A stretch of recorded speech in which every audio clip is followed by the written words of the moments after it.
দুই কালারের বল, এক সাইড রেড, এক সাইড হোয়াইট। এই বলটাও হচ্ছে সুইমিং প্র্যাকটিস করার জন্য পেস বলার এবং স্পিন বলার উভয় ধরনের বলারের ক্ষেত্রে এটা কাজে লাগবে। এই বলারটাও সুইমিং প্র্যাকটিস করার জন্য।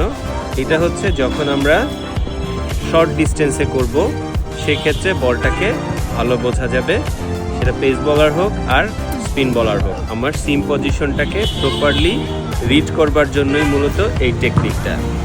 আর যখন আমি জোরে ফুল লেন্থে বল করব, রান আপ নিয়ে বল করব, সেই ক্ষেত্রে একটা সাইড পুরোপুরি কালার করা থাকলে এটার ভিজিবিলিটি ভালো থাকবে।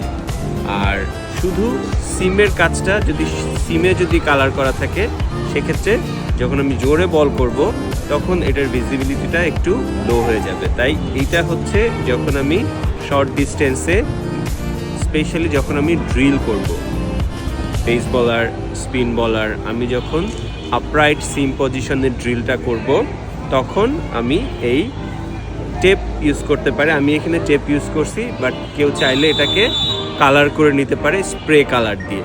স্প্রে কালার দিয়ে যদি কালার করতে হয় সেক্ষেত্রে বলের বাকি অংশগুলো অন্য কোনো টেপ দিয়ে কভার করে নিতে হবে। ঠিক আছে? সো এই হচ্ছে টেকনিক।